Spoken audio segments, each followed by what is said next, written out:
webinars on the Global Compact on Migration. And it's a nice day to discuss this. And I was wondering, even as we begin this, Objective 5, which actually talks about regular pathways to migration, regular migration, it seems to be strange to be talking about this objective in the present times. The world is under lockdown at the moment. Few people are moving around the world. Some countries, now you can't even cross your own province or the state borders. New set of identity documents and travel documents are required. New sorts of tests are required. From thousands a day being deployed for labor migration in many countries of origin, that has trickled down to less than 100 or nil, nothing at all. Uh, when you look at even travel, it's interesting how the airlines talk about, I didn't even know this, there are airline graveyards, aircraft graveyards across the world. And a lot of these graveyards today are being filled with the A380 and some of the Boeings, the wide-bodied Boeings, with many seats, just because the industry doesn't see that they will be operational anytime soon. So many people stranded at home who were ready to go for jobs overseas, but now live in uncertain times. So many people stranded in countries of destination, not sure if that jobs that they had will be still there after the lockdowns, or they will have to find their way back. What kind of, and as we come out of this, what kind of infrastructure will be required when we talk about new pathways? What kind of jobs will be out there? Will we be looking at a new social infrastructure that will have to be built all over by migrant workers as countries invest in public health sector or public education and things like that? And will that be one of the new areas of work? Or will we be rediscovering, and even will we be rediscovering our own states? Many countries today are now trying to see how to attract their own people to visit their own country. So it's not yet you cross borders, but you visit the sites in your own country. And now Air India is going to start what is called the flights to nowhere, scenic flights to nowhere. This number of airlines have started this: Qantas, Singapore Airlines, and now Air India among the latest, to start these flights which will originate at an airport and return to that airport, but just fly within the national airspace, visiting the different, an aerial view of the different sites of the country. Uh, would the world be open to more mobility? And are we learning from this COVID-19 pandemic? Is the world going to be open to more mobility as we understand solidarity in a different way? As we talk about our shared experiences in this pandemic, and as nations come together to find a way out, are we going to build and focus on regular or more open pathways out of a sense of solidarity because of this tremendous experience of the pandemic in which we have found all ourselves, in which we are all together? Is this going to be the new world, or is there a lot of uncertainty? And as we discuss Objective 5 of the GCM, which speaks about regular pathways, we have an excellent panel today that will help us break this down, as to what Objective 5, the potential of Objective 5, the challenges of Objective 5, and will Objective 5 have to be looked at from a whole new perspective, a perspective that COVID has imposed upon us. And for this, we have an excellent panel, like I said, and we will start with Javed Appiah, who has been until 2019 the special advisor to the Director General of the International Organization of Migration. But what I really liked about him and about Javed is that among his responsibilities, and this was what he has been known for, is constantly searching for effective strategies and policies for the management and governance of human mobility and regional and global levels. Javed has, while he has been advisor, I've always seen you this as this, Javed, despite the bio. I've always seen you as this, as bigger than even IOM, even though I knew you as IOM, simply because of the way you are able to deconstruct and construct and put out their challenges for us to think about. Go beyond our institutions and look at what is emerging, what the world, what the universe is saying, and how we are preparing ourselves to respond to that. And it's good to start with you, therefore. And I know you've done some fantastic thinking on this in preparation to this conversation. We've had an exchange, and I know that some of your thoughts are very provoking and challenging of the human spirit, and for us, and even for policymakers, and for us who are engaged in migration discourse on a day-to-day basis, to see what is it that we must be looking at, what has COVID taught us. And I would like you, therefore, to start off with start this discussion off with that focus as to, are we, will we have to, is this a time for a reset? And to look at COVID-19 as what are the opportunity that it has given us to think of mobility of persons and migrants differently. Is there a global approach that needs to be relooked at? Was the GCM Objective 5 sufficient in talking about regular pathways, or do we have to dig much more deeper into this? So start off, us, Javed, with this, with your own thoughts on Objective 5, and as you deliberate on them. Javed. Thank you very much, William, and thank you very much for your kind words. Greetings to all participants and to some old friends who are listening and taking part in this conversation today. William, I'd like to be very brief in my, I'm pleased to note that this is a very event.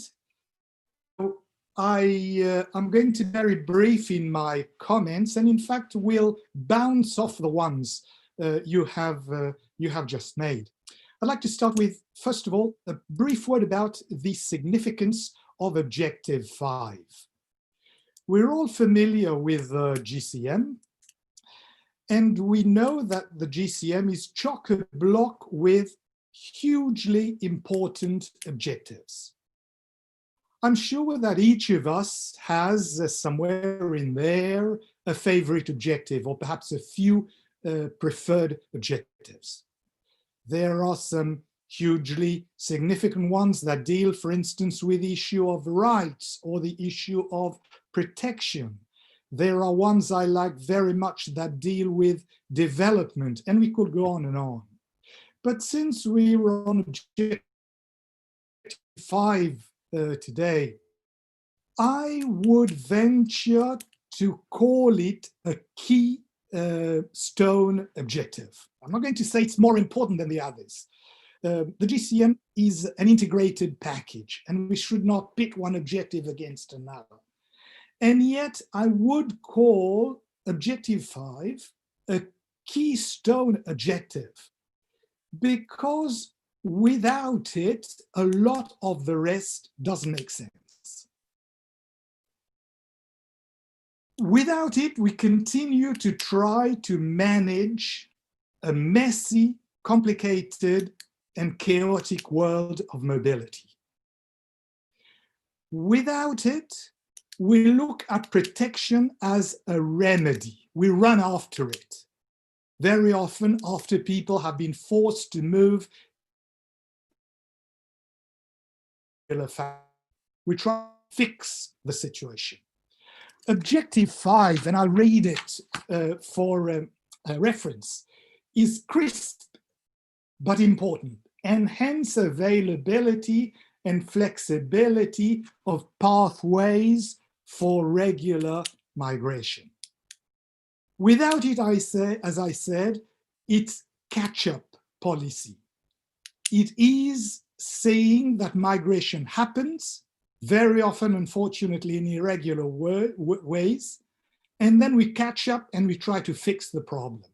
But if we can truly effectively implement Objective 5, then we can aspire to migration as a planned and predictable phenomenon. And detection then becomes part of that planned and predictable approach. So that's my first point. My second point, William, echoes what you have said. It's about the context in which we find ourselves. The unusual and totally unforeseen migratory circumstances of the moment. No one had foreseen it. No one could have predicted it. Predicted what I would call the great migratory pause, which the world is experiencing now. I have a feeling that students in the future will look back and refer to it as the great migratory pause at the end of the second decade of the 21st century. It caught everyone by surprise, but it is here, firmly installed, if somewhat hurriedly, often chaotically installed since the beginning of the year. And who knows how long this migratory moratorium will end? How long will it be before it will end? Now, here's something that is equally surprising. This moratorium was not triggered by any of the familiar social, economic, political determinants of migration, the ones we're very familiar with and we talk about all the time. No. This pause is due to a virus that came out of nowhere. But we know that it's already had an amazing impact. So as not to take time, I won't give many examples, but I'll just mention that in a so-called traditional country of migration like Australia, the net migration level for financial year 2020 to 2021 is now forecast at just 34,000, whereas it was expected to be, it was planned to be 210,000. Huge difference, huge impact. And therefore, as we dwell on this objective, consider what we're going to do about it to move it forward, we must take account of the fact that we're doing so in totally unforeseen circumstances. Which leads me to my third point, which is really a question, William, and that is there somewhere in here the opportunity for a great reset? It's clear that there is an opportunity here for a great experiment. For us to stop and ask ourselves the question, is migration really the essential part of the social and economic fabric of our contemporary world or not?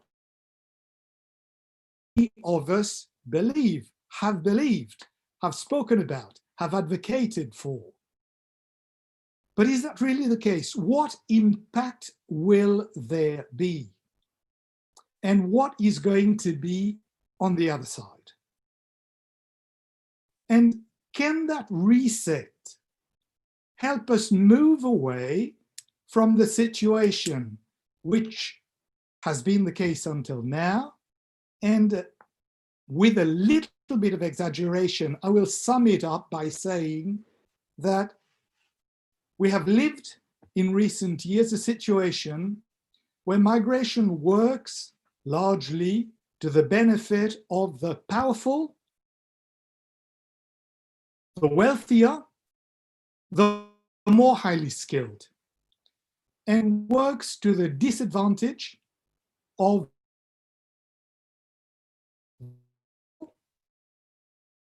wealthy and the less highly skilled.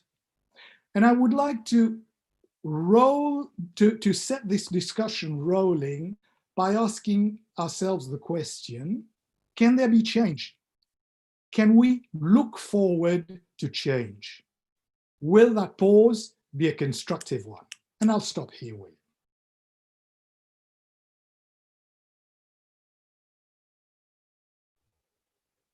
Wow, thank you, Javed.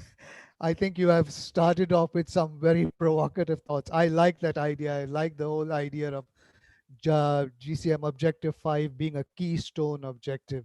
I like the whole idea that you have framed it as for so long we have been playing catch up.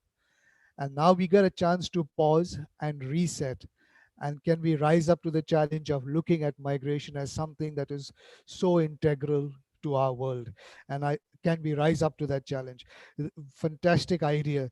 The idea of even a pause to that this was not premeditated. This has come upon us, and therefore it gives us this whole opportunity to think and to reflect and to see how we can build back. The Secretary General of the UN has said, build back better. And some of that build back better is now being discussed, but I have yet to hear it in the brave new way of thinking that you have put forward just now, is recognizing migration as so integral to the world that we live in, and not to to build back better, not in a program of catching up where we are constantly seeing protection as a remedy, but seeing protection as integral to the whole uh, program. And this is something that will be fantastic to see how we move into that. And I'll ask you, therefore, even as you've said this, from what you are seeing now in the way states have kind of responded, uh, do you think the initial responses, and you can think about it when I come back to you, do you think the initial responses of states and even institutions has shown that we are rising up to this challenge? As you think and deliberate on that, I will invite our next speaker to come and weigh in on this discussion, because and the next speaker is Oscar Chacon. Oscar Chacon is the co-founder and executive director of Alianza Americas, and he has done extensive work on looking at migration from a ground up approach, involved in a lot of struggles, human rights struggles within and immigrant struggles within the US, within the context of the Americas, the US Latino community issues, and has engaged heavily in processes like the GFMD, the World Social Forum on Migration, and looking at migration and its development and integration issues. Oscar, as you listen to Javed, and as you are looking at your own context in the Americas, where migration and immigration has become a highly politicized issue. It started 4 years ago with your current president saying, build the wall and Mexico will pay for the wall. Now Javed says we are going to go through migration is part of this new world that we must build. What are your thoughts on this? And do you think the present political moment and your own political struggle at the moment in your context is there are signs of this movement towards what should be, and what a GCM Objective 5 gives before us as a plan, as a vision? Oscar Chacon. Thank you very much, William. And first of all, I'm very grateful for the opportunity to be with you and to share this space and some ideas. I very much agree with everything Gervais just laid out. I like to say, though, that migrants have already been part, in a real way, of the social, economic, cultural fabric of many countries, where we have gone, including the United States of America. I believe indeed that the net impact of migration in a country like the US is vastly, vastly positive from many perspectives. I mean, including how much foreign workers contribute to wealth generation in the US. I mean, it is another matter to talk about how wealth is distributed, but the fact is we do collaborate enormously in as far as wealth generation, increasing the tax base of a country like the US, by contributing not only to federal, state, and local tax collectors, but also our contributions to the social security system in the US, the Medicare program, which basically provides healthcare to elders, to people in retirement. So again, I just like to make the argument. I mean that it is a fact. I mean that we are part. I believe what has happened in a country like the U.S. is that we have been in denial about how important that contribution has been. And let me also point out that even before we arrived to this year, to the year of COVID-19 and the pandemic reality that we are all living under, we were already dealing, with the Trump administration, which came to office on the backs of attacking immigrants, on the backs of attacking foreign workers as essentially something like a cancer, I mean, that needs to be taken away. And I also like to remind those of us who are listening or viewing this particular program that in the particular case of the US, we have also come to deal now with essentially 4 decades of constant propaganda, literally, about what is the impact of foreign-born populations, foreign-born workers in the US. And that propaganda essentially has persuaded a very large segment of the US public that immigrants are indeed some sort of threat, to the country. Now, with those basic lines, let me point out to the fact that there are about 45 million people in the United States who are foreign born. We are actually a very important segment of the working age population. We contribute enormously to keeping the United States of America young, because most of these 45 million people are very young individuals compared to the rest of the population. And I also want to remind everyone that within that number of about 45 or so million people, there are about 11 million who actually reside in the US without having a visa, without having authorization to be here. I also want to remind everyone who may have missed it, the United States of America pulled out, from the conversations, from the negotiations that resulted in the adoption of the Global Compact on Migration. And that was not an accident. I mean, it was actually consistent with the orientation of the Trump administration, which, as I said before, has made it one of its preferred lines of messaging to attack, immigrants. However, not only did Trump promise to build a wall, which to some degree they have. Obviously, Mexico hasn't necessarily paid for that wall, but they also threatened to really shift, the nature of migration in the United States. And I think it is important to say that even though the conviction of this administration is essentially one that leads to their wanting to eliminate the arrival of foreign nationals altogether, and that includes people who legitimately have a visa, waiting for them because they are the immediate relative of a U.S. permanent resident or a U.S. citizen. They have also, for all practical purposes, ended asylum in the U.S. They are denying systematically and even keeping people from even arriving to the U.S. to be able to apply for asylum if so they believe is necessary. But I also believe it is important to remember that nothing stopped migration as the pandemic has. I mean, for all practical purposes, the arrival of foreign-born nationals to the U.S., be them people crossing the border without authorization, be them people coming in as legal permanent residents, or even temporary workers, has practically come to a halt. And this is mainly the result of the conditions that you, William, described in the introduction of this particular panel. I also want to make it very clear that where do we go in as far as policy responses in the future? I already made the case that if we were debating on the merits of whether foreign workers, foreign nationals in the US should be here just solely based on how much they contribute on many fronts to the US, we wouldn't be having this argument because from a merits point of view, as I already said, the presence of so many foreign nationals, so many immigrants, so many people who are asylees indeed, or refugees who have been resettled in this country, or the hundreds of thousands of foreign workers that still continue to work in critical areas of employment, such as agriculture.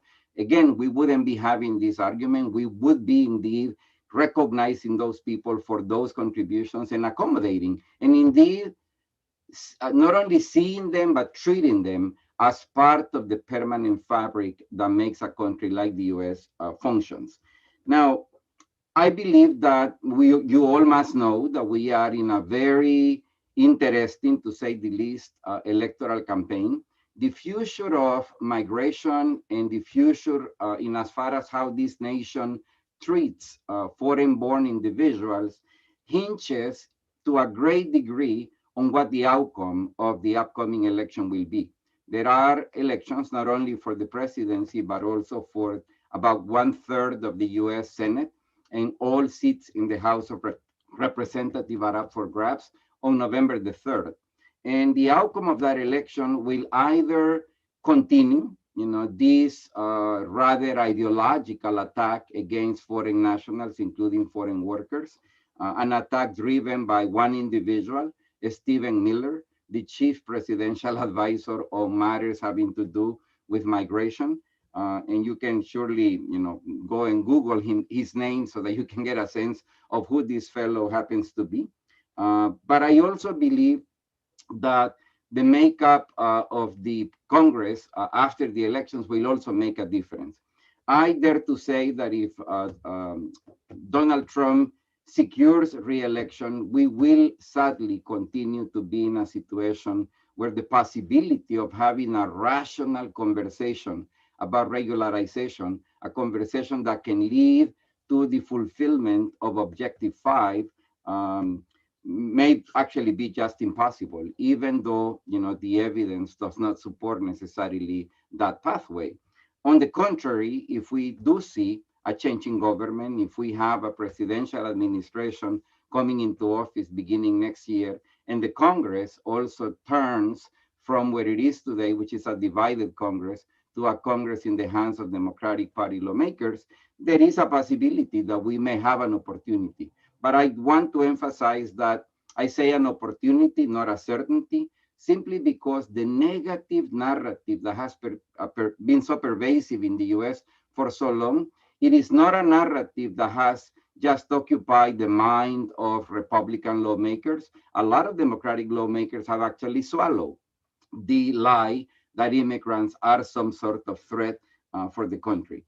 So I like to just say that again, we don't have a way of really foreseeing what the outcome of this election will be, but I do want to emphasize again, a lot on the future of migration, the future of how we treat immigrants will rely on whether there is a change in administration.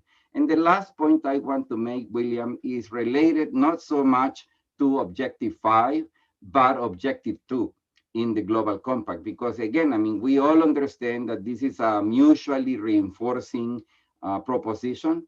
But Objective 2, I believe, is become even more important now, equally important to whether we can succeed in advancing towards a more regularized experience for nationals who are seeking to relocate in other countries than theirs. And it is because, as I mentioned before, the pandemic has actually brought migration, human mobility to a halt. And this is also leading us to have to re-examine whether we have the right set of economic, social, political, cultural policies in place in countries of origin. Because one thing I can tell you for sure is that the vast majority of the foreign nationals who have come to the US over the years would never have come to the US if there would have been a right set of opportunities in place in their own countries. We, at least in Alianza Americas, remain convinced that most people love their countries of origin, their countries of birth. They would love to be able to live fulfilled lives for them and their kids in their own countries.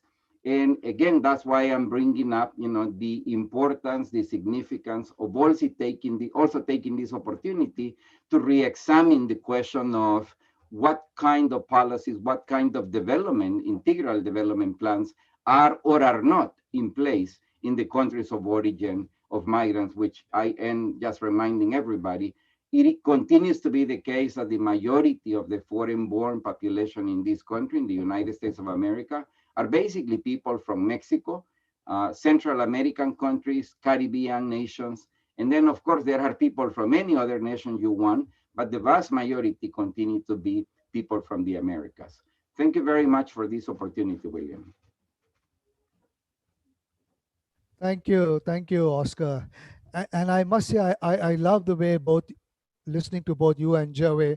It seems like you are dancing around the fire kind of thing, largely because where Joey talks about this world, the choice and getting it right this time, and recognizing migration as being a reality of our days, and you are starting with saying it has been a reality, but we have been in denial, and it is true to an extent when you listen to some of the narratives, not only in the US, but in so many parts of the world, how this negative narrative has begun to resonate.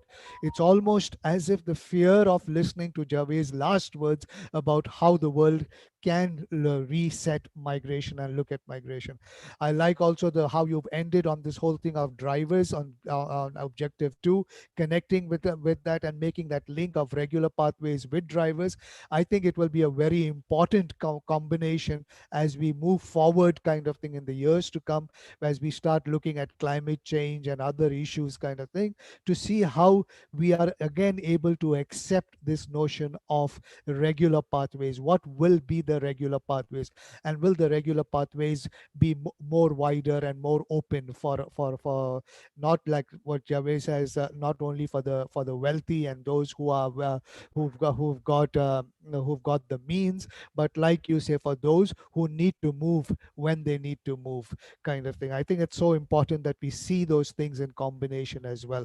So thank you for that. That's a good and you have not you have not predicted your elections yet. Tomorrow is your first debate, but it will be very interesting. But let me say, I think it's not only it. I think the world is watching your elections at this moment, because a lot of what happens in the US is somewhere trickles down to other regions of the world as well, in terms of discourse and in terms of policies.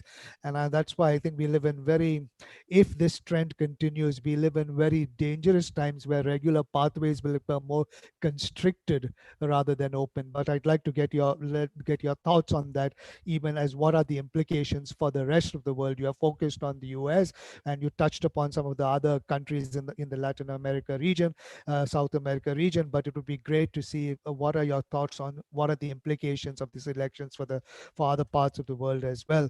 I'll move on to our third speaker, and our third speaker is Stella Owusu. I hope I got that right, Stella. Who is with effort. She's got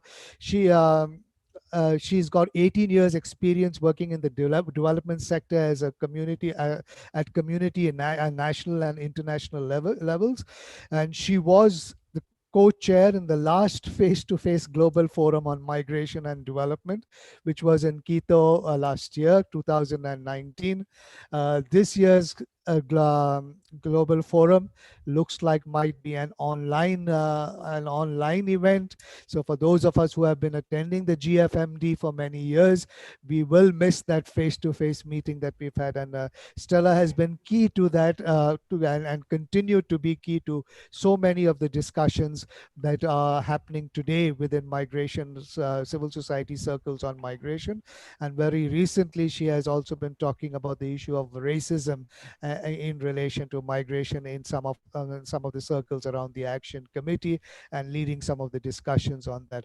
But Stella, for you to as you comment, I was wondering if you can talk about the you are aware that this whole global compact was triggered in some ways in 2015, when there were these large flows from Africa to the Mediterranean into Europe, kind of thing, and there were no policies that Europe had really to understand this phenomena, and so it triggered this whole debate at the international level, which we now celebrate as the first comprehensive framework on migration. But as you look at it now, 2000, and we are coming to the review year as well, have we made progress from what we had intended in 2015?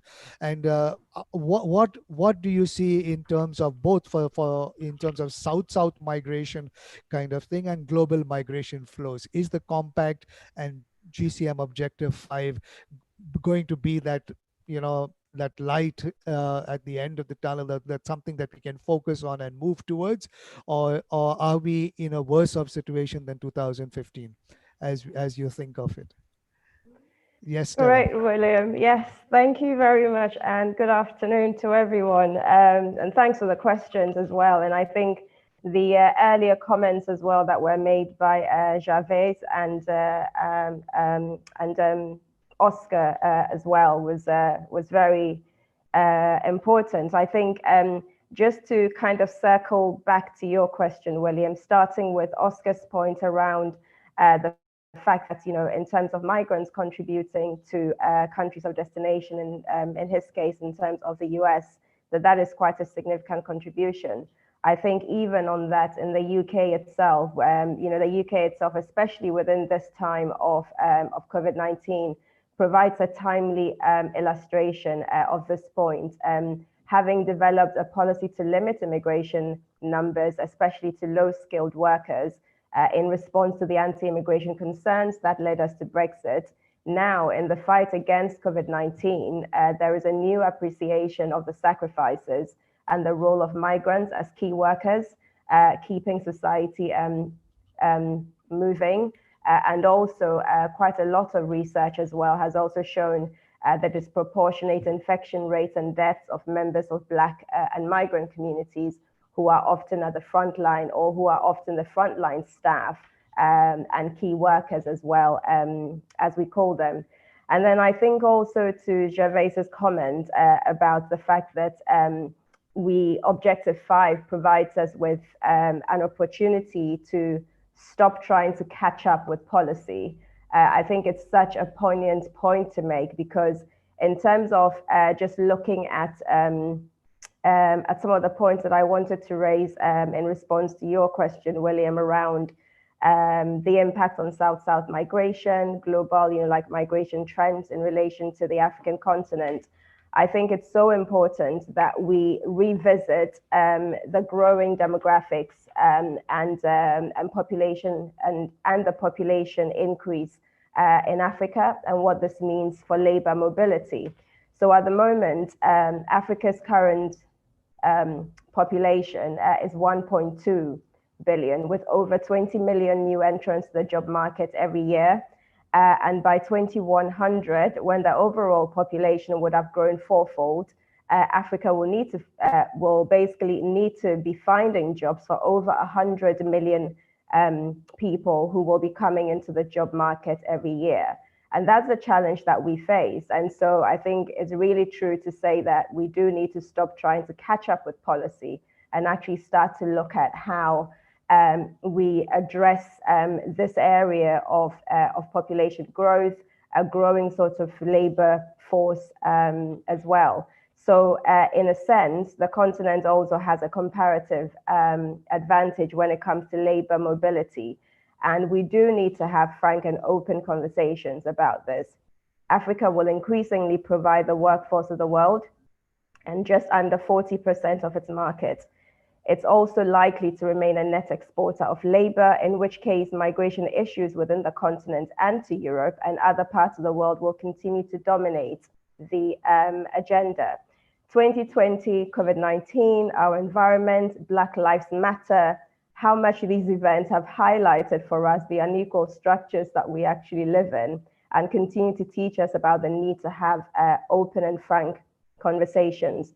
And this framework, I think, also provides us with opportunities to have new and different conversations and narratives around labor mobility in and from the continent, including discussions on regular pathways.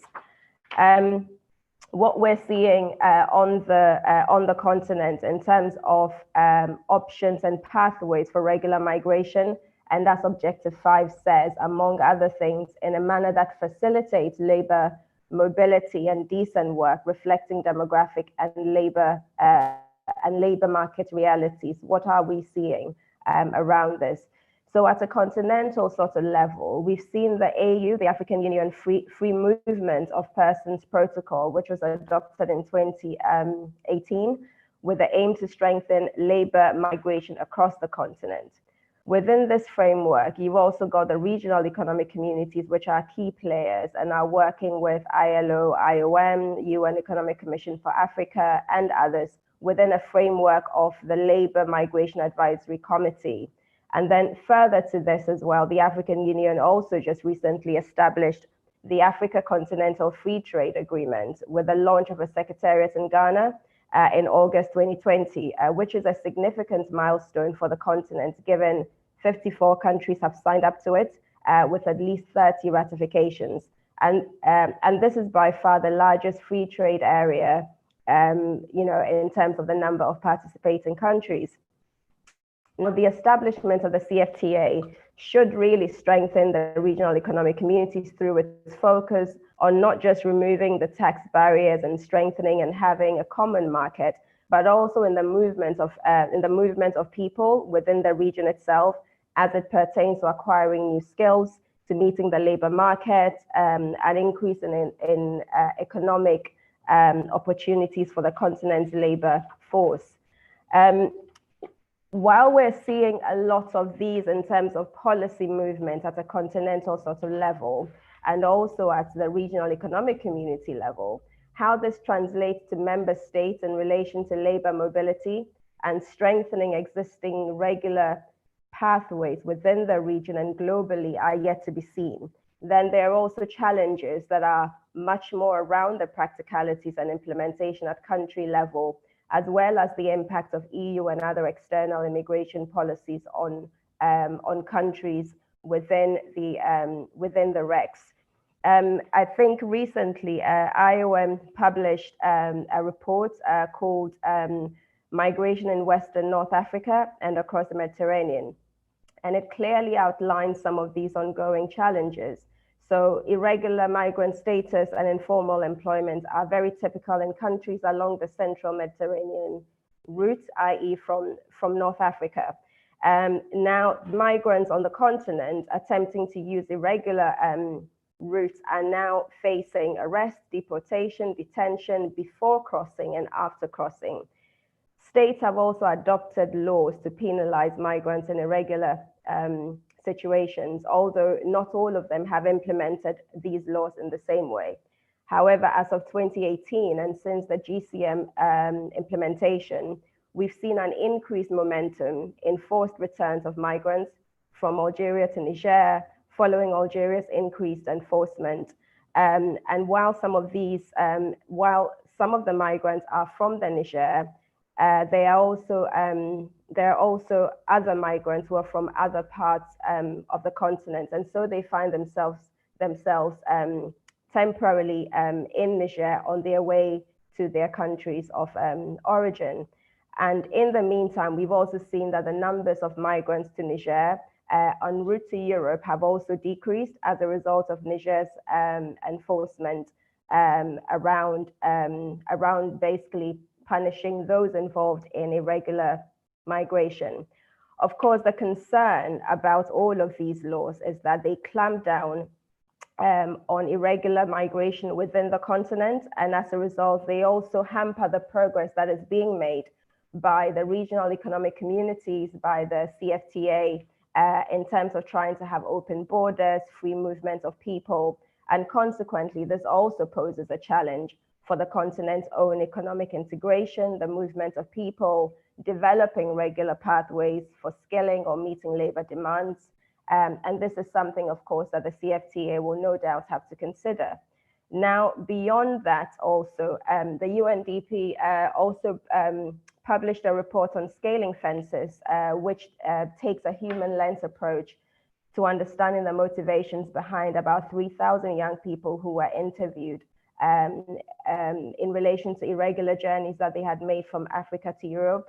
And one of the quotes that I just wanted to share was the point that the readiness of the European labor market to absorb irregular and cheap migrant labor, as indicated by the data, belies the tough stance on immigration often projected in domestic policies.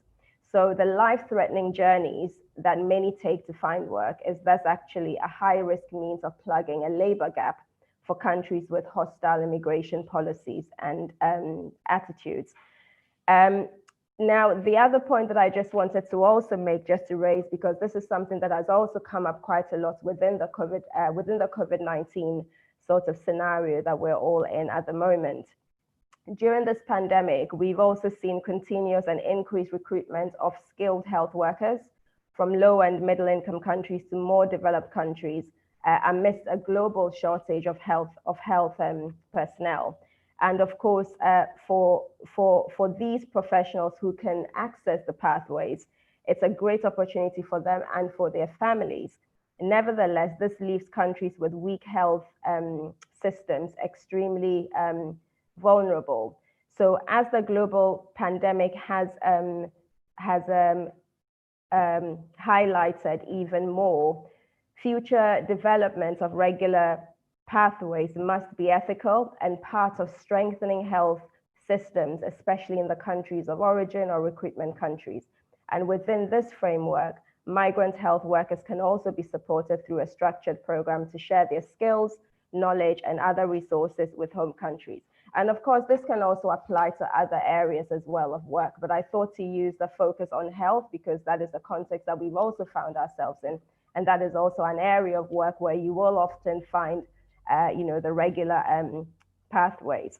The final points that I wanted to share is that we're already seeing development of new bilateral pathways between Africa and Europe, such as a pilot program between Morocco and Belgium, with a program that is focusing on upskilling over 100 IT professionals for both the Belgian and Moroccan IT sectors. And it's a pilot which I believe is now being extended to Egypt and Tunisia and will also involve Germany. There's also a partnership, I believe, between Nigeria and Lithuania.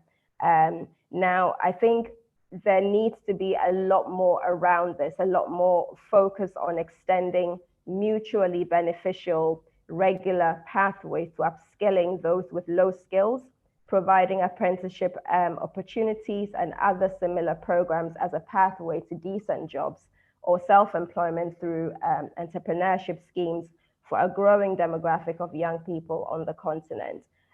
But it is definitely a very important objective in terms of the GCM, as are all the objectives. But I think this one does definitely give us an opportunity to really think about how we are also approaching discussions around migration and actually looking at a kind of reset, I suppose, as you mentioned, William. Thank you. Thanks, Stella, for that. And I think you have raised quite a lot of questions actually, and let me pick this up for what I heard. I like the focus that you kind of said labor, that this whole mobility of labor, and you've even said that Africa will be the workforce of the world, and this is the kind of movement that we are going to see. But we also do know that. You have talked about the change, the structures of inequality. This is something that both Javed and Oscar have touched upon as well. And we know that with mobility of labor within structures of inequality only means that labor gets into very precarious situations. Quite a bit of the labor gets into very precarious situations. The other situation is that as we look at COVID and things like that, I'm wondering if this analysis of, yes, the future of the world of work is still mobile. I wonder how much of now the skills discussion, which you have touched upon, is going to become even more bigger in that sense as the world adapts now to information technology and AI and things like that. So do you see that kind of that projection of labor mobility in some ways declining for people with lesser skills, or let us say people that would generally fall under low skill, low wage sectors kind of thing, those who are driven to move out of necessity? Is this something that you see kind of nuanced, a stronger nuance because of COVID kind of thing? I've liked what you said, and this is fantastic. If I would like to hear people like Piasri, Javed to reflect on this. The changes in Africa are they're like, they are out there and we're not paying attention, and it seems as if Africa is leading the way on some of this. The whole question of the Africa AU free movement protocol kind of thing, I know there are challenges to it, but the fact that it was put together, there is a vision for free movement within the region kind of thing.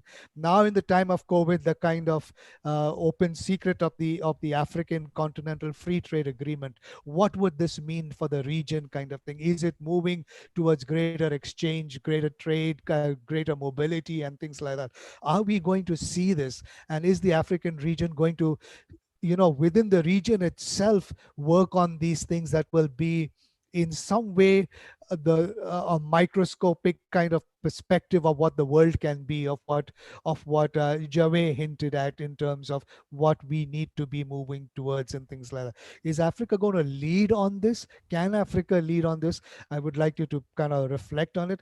And then finally, if we really look at labor, is there another model? I see some trade union people here.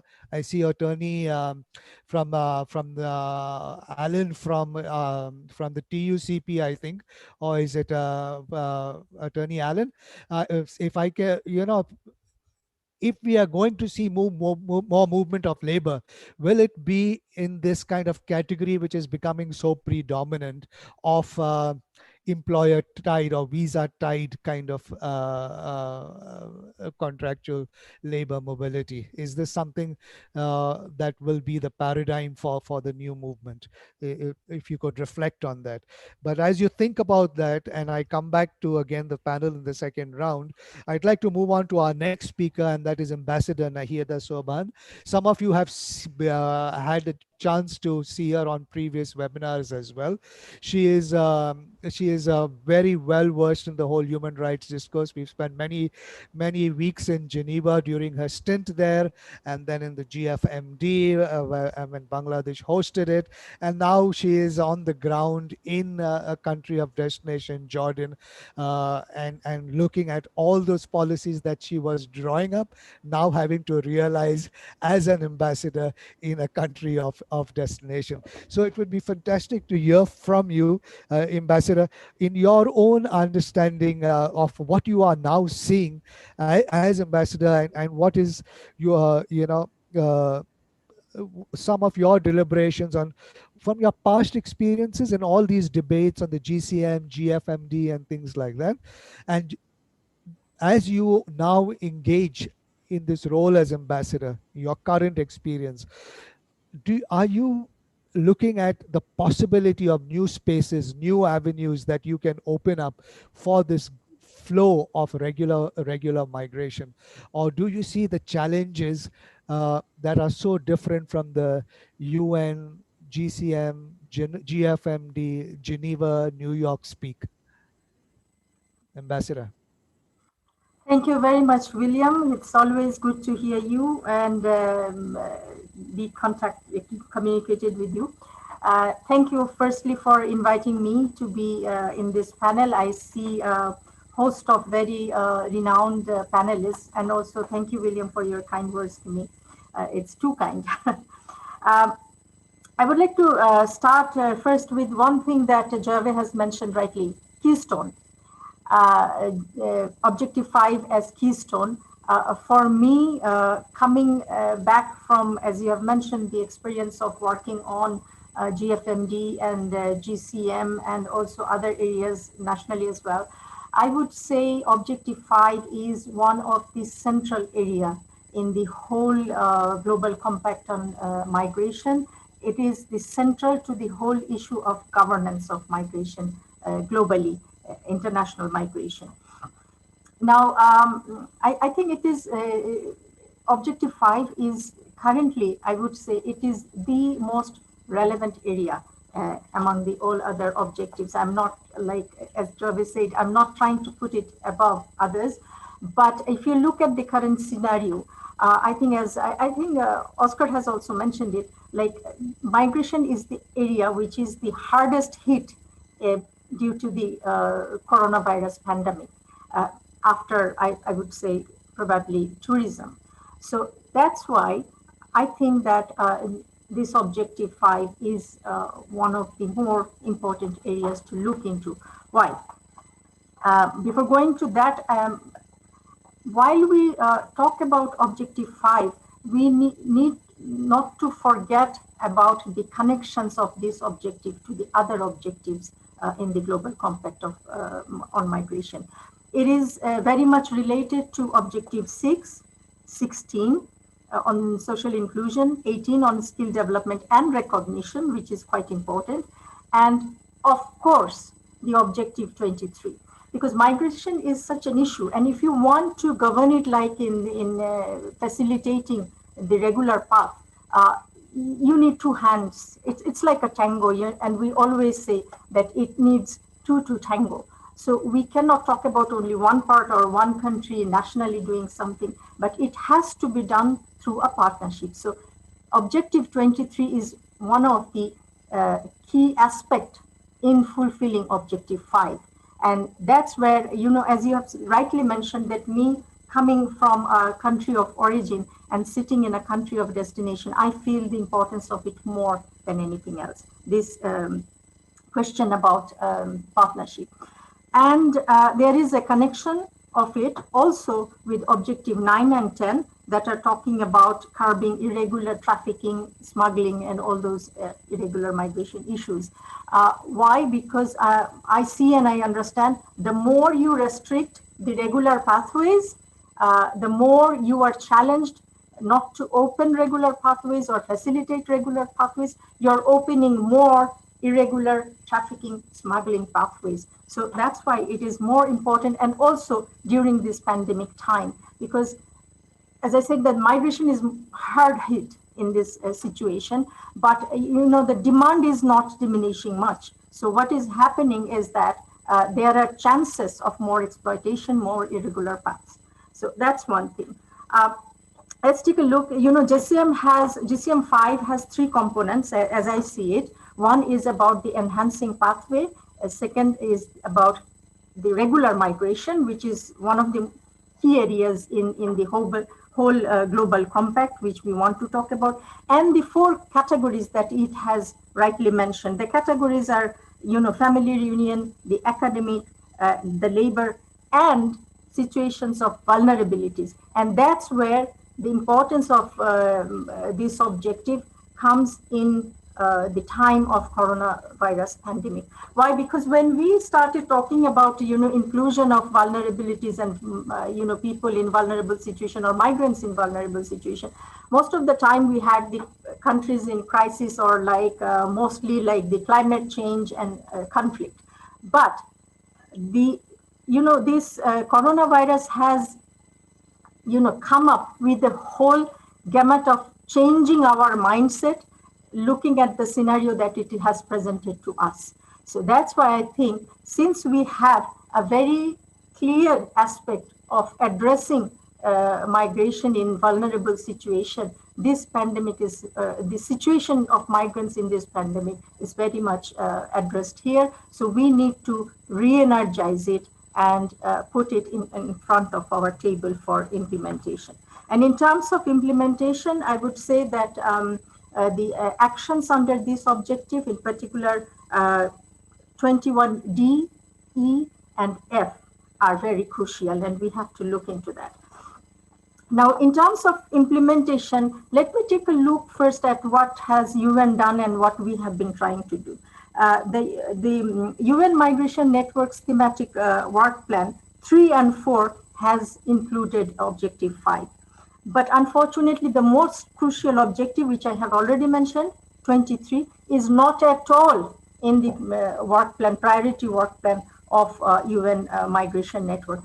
And this has put a huge challenge, because you see that in regular times, but also in a time of crisis, a global crisis like this one, this is a crucial issue. And when I talk about this connection between country of origin and country of destination, this is really very important. And I think that it is really very important for UN Migration Network to step up, and the whole work of United Nations has to come here. Because this pandemic has brought in more challenges for the implementation of COVID-5. Now, if we want to hear, if we want to talk about implementation of it, we really need to look about how the indicators have, been fall into places or not fell into places. And that's where we need to look and work a bit. Now, there are some restrictions with this GCM5, which has made the situation a bit more difficult. One about linking income with the family reunification, because family reunion, as like migration, has imposed a greater challenge, has been faced with a greater challenge because of this travel in restrictions and also the COVID. We can find a lot of answers in the ILO Convention 97 and also certainly the Convention on Migrant Workers. But ILO 97 is a bit restricted in the sense, but it is more about decent work, and decent work is something that comes after the regular pathway or after the movement or the mobility of the migrants. So there is a basic lack of linking it with the Objective 5. But there are crucial issues apart from regularization, which is we don't see much in the work of the Global Compact, which needs to be looked into more clearly. Another area where we see, apart from recruitment, another challenge that we see is return of migrants to their work from home after vacation. We are talking about new migration, new recruitment happening, new migration, new mobility happening. But also there are people, which I see in Jordan, and I'm sure this is more or less the scenario in this region, in the Middle East and North Africa region. There are a number of people who are very much regular, who have all the documents they need to be regular, but they have gone for vacation and are not being able to come back. And in the meantime, as they are stranded, their papers are becoming irregular. The visas are finishing, the work permits are finishing. So that's a big challenge, and we need to see how we should be looking at it. I'm towards my conclusion. I would like to go back a little bit what Javi has said. Catching up. Yes, I say that I see UN agencies still scrambling, as Javi has put up, that we are still trying to catch up.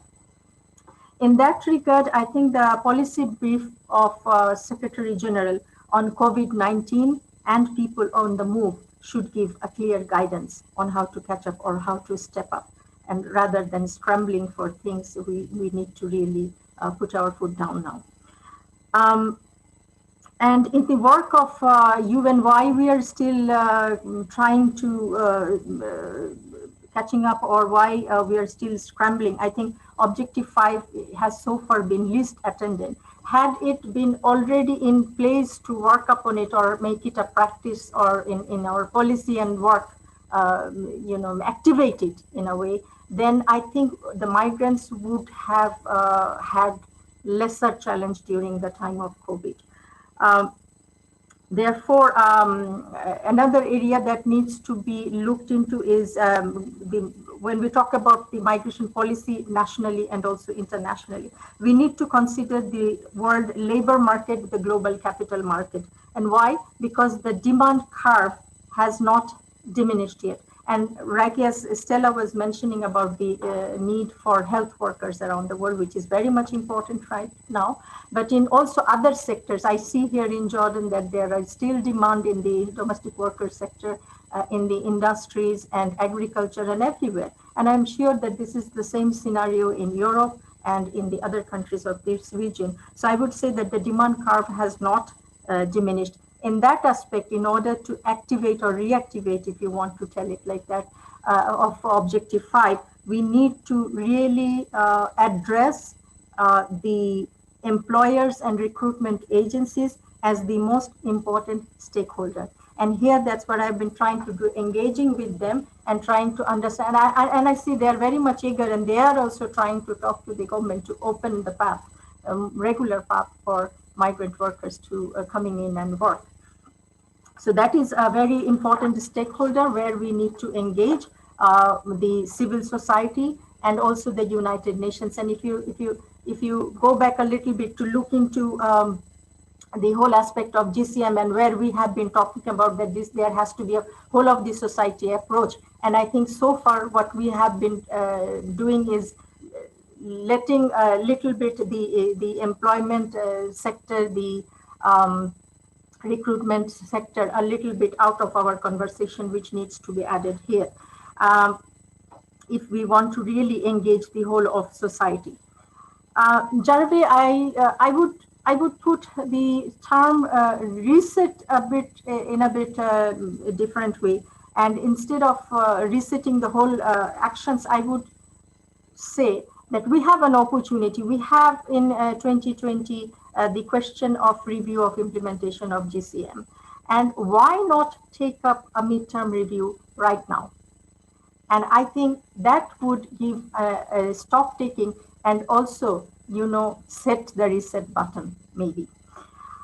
Finally, I would also like to, I know the panelists, as a panelist, we are supposed to respond to some questions, but I would like to turn the table a little bit around, and I would finish by posing 3 questions.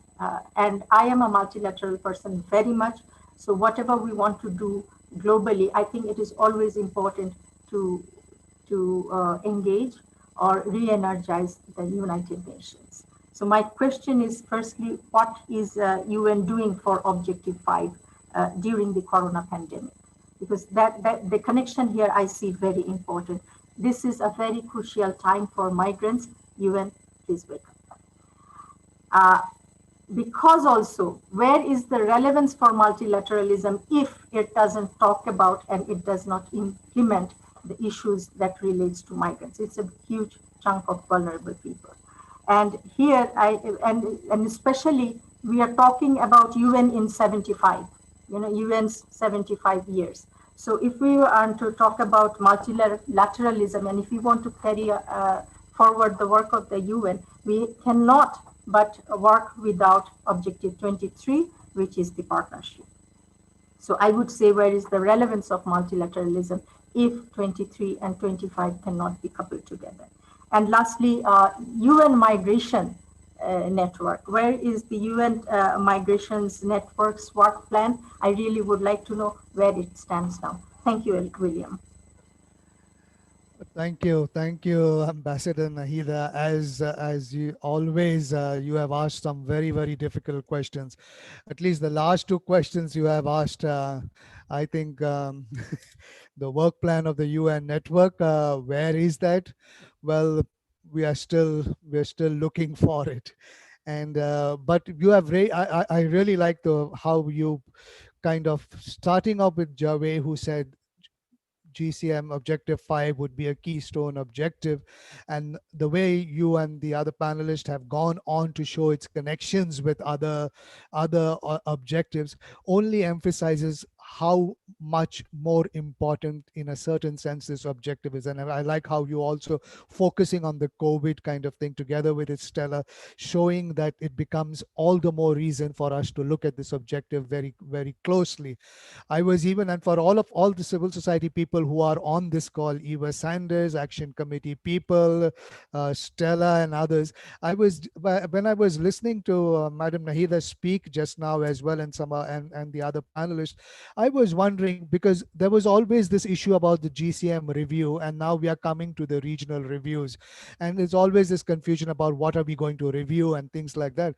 But it might be really good to take Madam Nahida on this question, and can the review, well, the plans for it have already been set, but wouldn't it be great if, because of the COVID, we paid special attention to Objective 5, that the COVID sets a situation for us to look at this keystone objective and to see its connectivity with the other objectives. Exactly what the panelists have said. I think this is a very provocative thought for the legitimacy in the implementation of the GCM. We can be very real in coming up front, resetting or developing an implementation plan that is really focused. And I really thank the panelists, starting with Javed and Madam and up to Madam Nahida right now, who have made those connections and have shown this out to be a very important discussion that must happen. And that is why I'll move on now to our next. And before I move on to our next panel, Oscar, because of all the questions, as I was listening to Madam Nahida as well, so much of the similarity of discourse that's happening in the Americas right now, of movement, of precarity, of family unity not happening and things like that. Again, I come back to you then with the US pulling out of the GCM. And here you have Madam Nahida saying multilateralism is so important. US supposedly the champion of multilateralism pulled out of the GCM. So what are your thoughts as you listen to this kind of thing, that the world needs, that there needs to be more from Stella, that there needs to be more regular channels for labor, and Madam Nahida to address precarity, to go to a multilateral space. Where do you see your current struggle at the moment, and how can that struggle be a challenge or an indicator of what is to come at the global level, if you might say, reflect on that?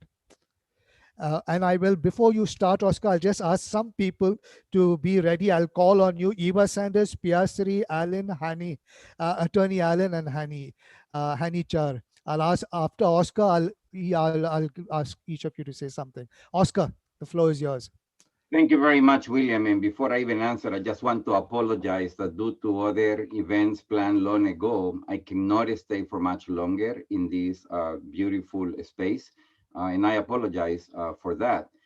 But let me try to be very clear in pointing out that we are undergoing an extremely difficult moment in the US. I mean, there is a white nationalist mindset that is absolutely dangerous, not only for the US, but dangerous also for the world.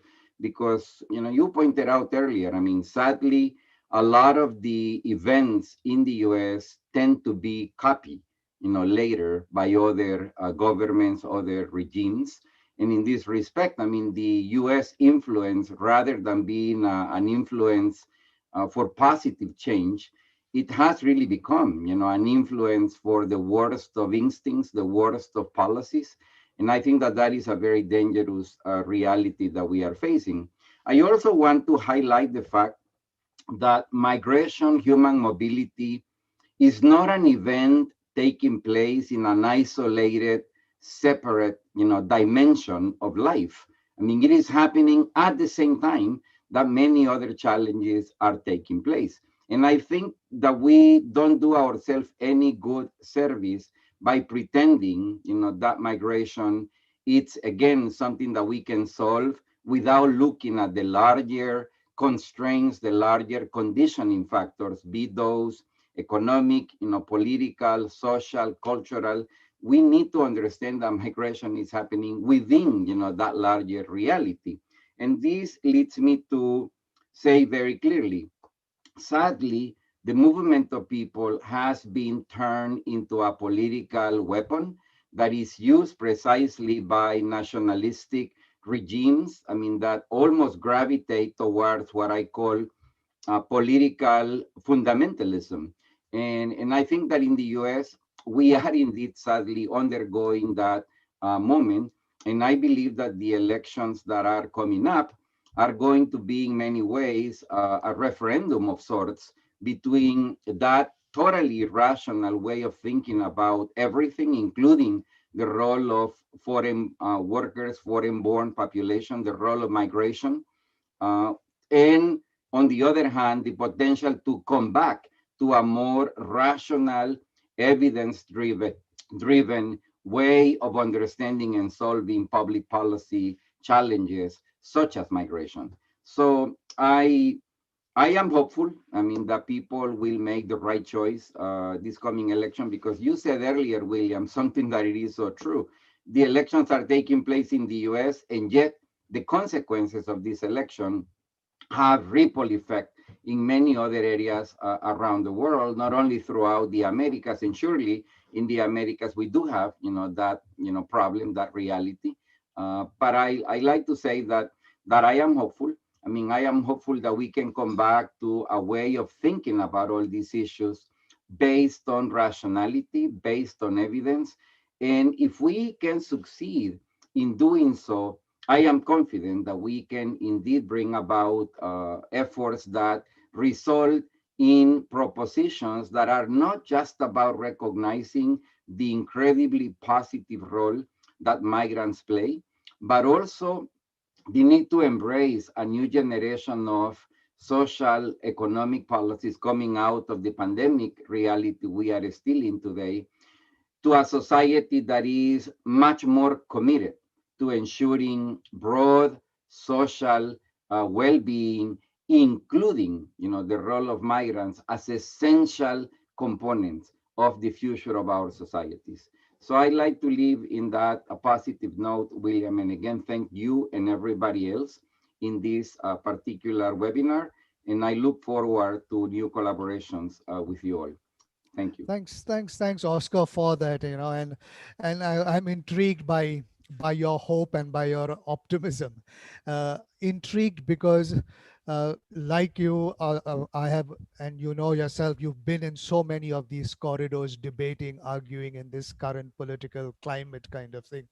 And I'm wondering what is the approach. And on the one hand, like Madam Nahida says, multilateralism. There has to be a big case for multilateralism about, and the ingredients and the timing are right. Like Javed says, the COVID is a moment. It has come upon the whole world. It's a moment for reset. Can we do that reset? And we need that kind of big vision. And at the same time, what Stella says, the block by block approach, a bilateral agreement here, a bilateral agreement there, a movement agreement here, kind of these block by block approaches. I think we will need both these kind of things together with our optimism and hope to see if we can move this forward. But I have no doubt, like you, that it's going to be a very, very difficult political fight back that we will have to be engaged in. And all support to you and your colleagues who are in the heart of this fight at the moment, that is shaping so much of global migration discourse. So we are in solidarity as always. So keep fighting, and thank you for joining us today in this webinar. I'll move on now to our next speaker, and that is Anna Engblom from the ILO, who is the Chief Technical Officer of the advisor to the Triangle in ASEAN program.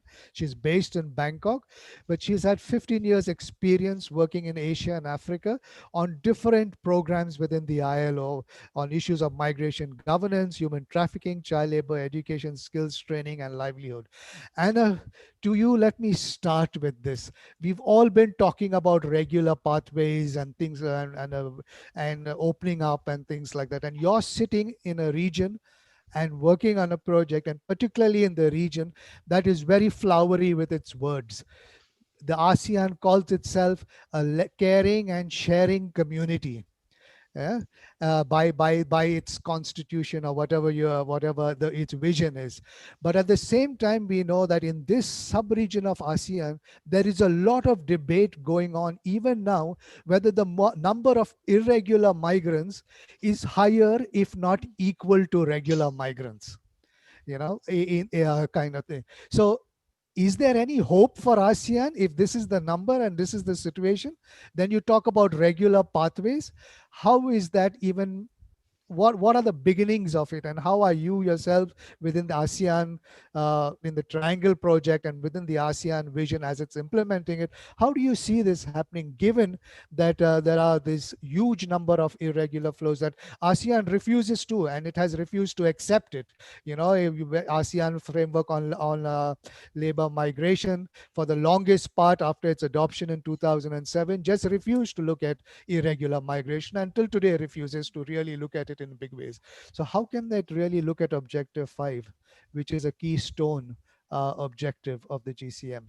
Anna, over to you. Right. Thank you, William, and good afternoon, everyone. It's a pleasure to be with you, and thanks for these hard-hitting and really quite challenging questions. I'll do my best to try to respond to them. First, though, let me start with a brief overview of migration in ASEAN for those that are not so familiar with this region. So basically, the population of the 10 ASEAN member states have become increasingly mobile over the past 30 years or so.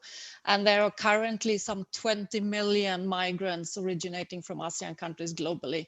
These are UNDESA statistics. Almost half of those, of 48%, are women.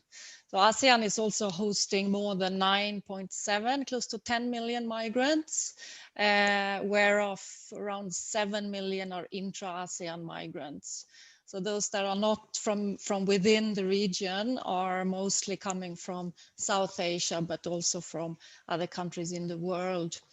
Just to put this in these statistics in perspective, the number of intra-ASEAN migrants have almost tripled from 1990 to today, and projections are indicating that migration will continue to increase year by year in the region. So of the 10 ASEAN member states, 4, Brunei, Malaysia, Thailand, and Singapore, are considered destination countries. And in each of these countries, migrants make up a significant part of labor force, ranging from between 7.5% to 10% of the labor force in Thailand, up to 35% in Singapore. And to no surprise, most migrant workers in ASEAN are employed in low-skilled, low-paid, labor-intensive jobs in the typical sectors: agriculture, fisheries, domestic work, manufacturing, construction, hospitality, and other types of services. In ASEAN, these migrants, the low-skilled migrants, work almost exclusively on temporary employment contracts and are admitted for specific periods, be it 2 years, 3 years, or 4 years, which can be extended. But after that, they are, of course, expected to return home to their countries of origin. Often the right to stay in the destination country is linked to an employment contract with the specific employers. And with a few exceptions, they have to return home if the contract is terminated early, even if it's not because of the migrant workers. There are some exceptions, of course, in ASEAN, where migrants can apply for permanent residency and even citizenship. for example, in the case of Singapore, but this only applies to those with higher education, a professional skill set, and or an ability to make a significant financial investment into the local economy. So for the vast majority of workers, there is no way to stay on in the destination country for a longer period of time. But to answer your question, or at least one of those questions that you posted, William, yes, I do believe that the ASEAN vision is in line with Objective 5. And I do see a political will and an ambition to ensure pathways for regular migration. Definitely availability. I think we can discuss whether these are flexible or not, but definitely regular migration is what is preferred within the ASEAN region. And as you were saying, what is more or less the only thing that ASEAN member states wants to accept. Similar to what Stella was mentioning earlier, an important part of the ASEAN community vision is a globally integrated and competitive single market based on a number of core elements. And one of those is to allow a freer flow of skilled labor migration. And ASEAN leaders' commitment to promote regular migration is also demonstrated in the 2007 ASEAN Declaration on the Protection of the Rights of Migrant Workers and the 2017 Consensus on the Protection of Migrant Workers. Various aspects of operationalization of the declaration is discussed every year in the yearly ASEAN Forum on Migrant Labor, AFML, which is a forum that opens for consultation, not only between government, but also invites workers, employers, and CSOs to participate in negotiations of recommendations. Of course, maybe no surprise this year, the focus of the AFML discussion will be on how to ensure protection of migrant workers under COVID and future health pandemics. So what are then the regular pathways or mechanisms for regular labor migration that has been established in ASEAN? Well, the most common approach to govern labor migration is through bilateral agreements or MOUs. This is done in Thailand and Malaysia. Thailand has MOUs with its 3 neighboring countries, Myanmar, Laos, and Cambodia. And Vietnam, actually, there's a 4th MOU. And that is the only way to, well, there is also a border employment scheme, but these 2 channels, the MOU and the border employment channel, is the only way to enter Thailand regularly if you're in the lower skill segment of work. Singapore and Brunei organizes admission through national laws. I'd also like to mention that for professional and higher skilled workers, at the regional level, all ASEAN member states have agreed on a framework for mutual recognition agreements where 8 high-skilled professions have been identified and where theoretically free mobility within ASEAN should be possible. I think the MRAs have been in place now, I'm not exactly sure, but maybe for around 10 years or so. And for various reasons, the number of people migrating under the MRAs have been very, very low. I think we're talking about less than 100 or in that range. You were asking about irregular migration. Yes, it's definitely there. Whether it is equal to the number of regular migrants, I don't want to speculate about. Personally, I don't believe so. If we look at all the countries, Singapore has a very strict regime, so the number of irregular migrants in Singapore should be relatively low. Brunei, maybe likewise. Thailand has a history of a large influx of irregular migrants, and that is because the MOU mechanisms is seen as very complicated, lengthy, very expensive compared to just walking across the border from Myanmar, Cambodia, Laos, PDR. And there are others that enter through the MOU system but becomes that loses their official status, sometimes even without realizing it. So in Thailand, I think an interesting, there's some numbers that are quite interesting, is that in currently there are around 2.8 million registered migrant workers in Thailand, and of those only 970,000 entered through the MOU system, and another 50,000 through the border employment scheme. But the rest, 1.8 million, were working in Thailand irregularly, but have been regularized through one of the, through the latest amnesty that came, that was announced in 2017, 2018. So in Thailand, definitely we have at least had a large number of migrants. Now with the regularization process, it's probably less. But anyway, it's a big problem for Thailand.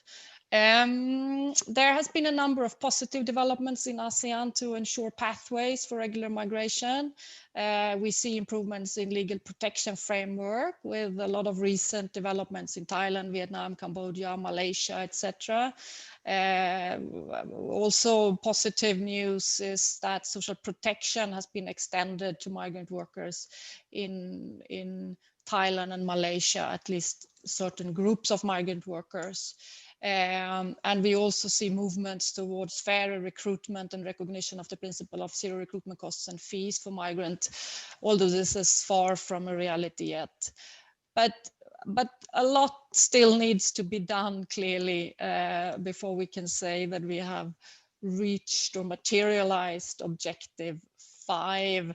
So let me end with a few recommendations. First of all, I think we need to review the MOU mechanisms and other channels for regular migration to see how they can be simplified, made less expensive and time consuming. Otherwise, there is no way we can reduce irregular migration. I think the COVID situation will make this more difficult, at least in the short term, as there are additional requirements which will make migration more costly, regular migration more costly, including the need to pay for quarantine and COVID tests, etc. And there's a lot of discussion in ASEAN right now who is supposed to pay for those. Of course, the ILO position is quite clear that such costs should not be covered by the workers. But anyway, that's a discussion that is ongoing. The MRA system also needs to be reviewed and simplified to actually put it into place. It is a good practice, I think, in theory, that could show the path for lower skilled sector as well. There is a need to provide information about emerging demands for skills and occupations so that governments and migrants can make more informed choices about labor mobility and where they want to go and what the situation of migration will look like in the future and what opportunities there will be within the region. Something that is important, I don't know if it has been mentioned by the previous speakers, but we do have in the ASEAN member states, some countries have bans on migration into certain occupations or countries, typically women migrating for domestic work. And these bans should be removed as they just forces women to migrate irregularly. And there are in many cases few other employment opportunities available. Also, and this has been mentioned by Manahida, Stella, Oscar, I think everyone before me, but the GCM calls for allowing family unification, and a lot still needs to be done in this area in ASEAN. This is granted professionals normally, but hardly, if ever, extended to low-skilled and seasonal workers in the region. So I'd like to end there. And thank you, and over to you, William. Thank you, and thank you for the recommendations, which brings me back to the words of Javed. Basically, your recommendations sound like a reset of the ASEAN program in terms of, review the MOUs, review the MRAs, give more information, family reunification. I think these are so important. It's so important. These are the right things that we need to be doing, kind of thing. And as I was listening to you, I was thinking of Stella in how she was talking about the changes in Africa, kind of thing. And I find that fascinating. And I'm wondering if we should have these kind of interregional discussions to see what we could learn, because ASEAN has started a long time ago.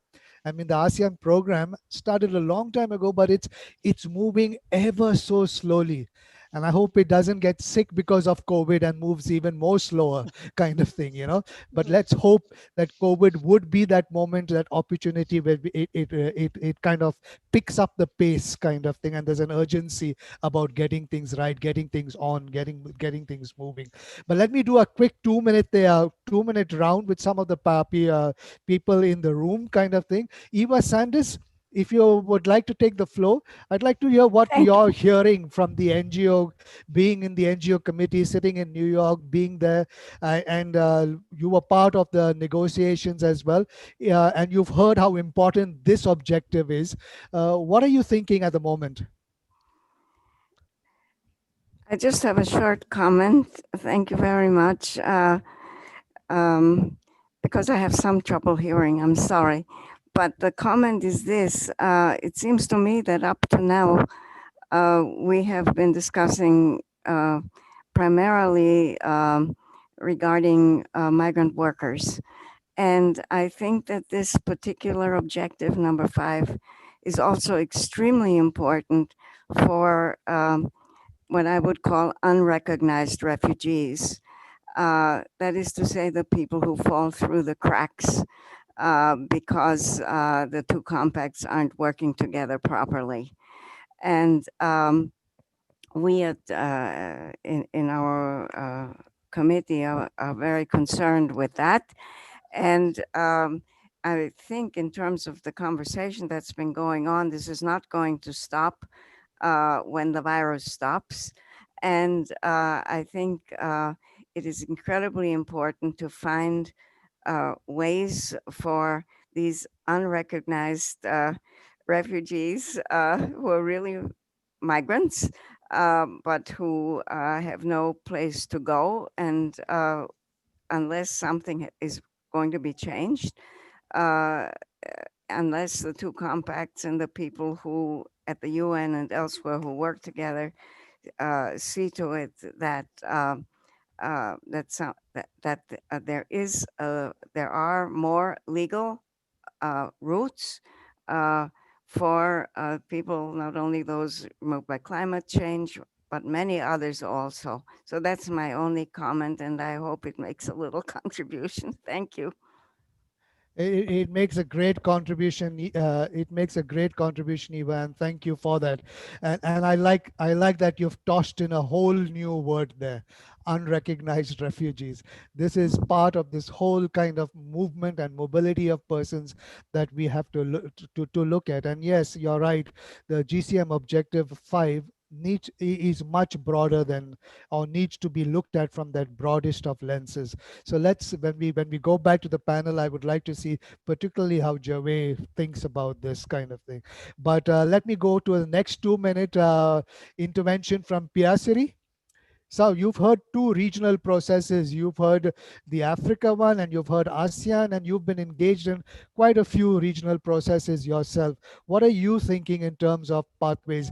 Will, at the regional levels, do you think there's going to be more openness for regular pathways at the regional, sub-regional levels, and beginning with your own sub-region of South Asia?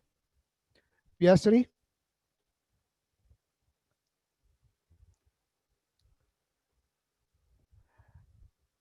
Piasiri is not.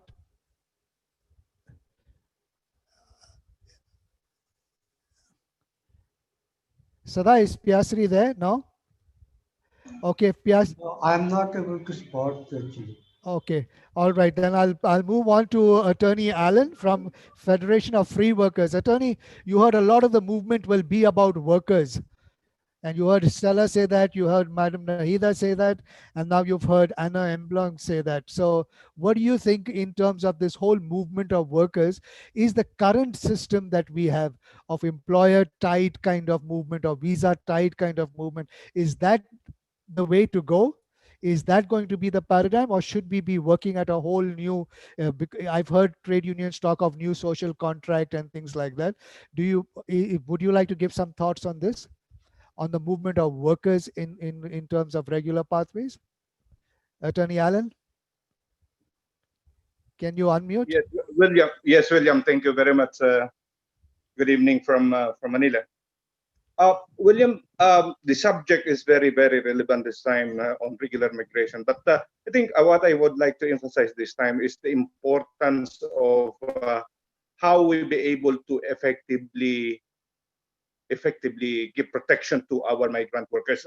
While this may be a little bit deviation from the main subject tonight, but you know, there is this current union to union arrangement when it comes to granting protection to our migrant workers, and I guess, and I still believe this is more effective than in any other mode of giving protection to our workers. Just imagine, William, worldwide we have this International Trade Union Confederation, and everywhere we have this well-organized trade unions.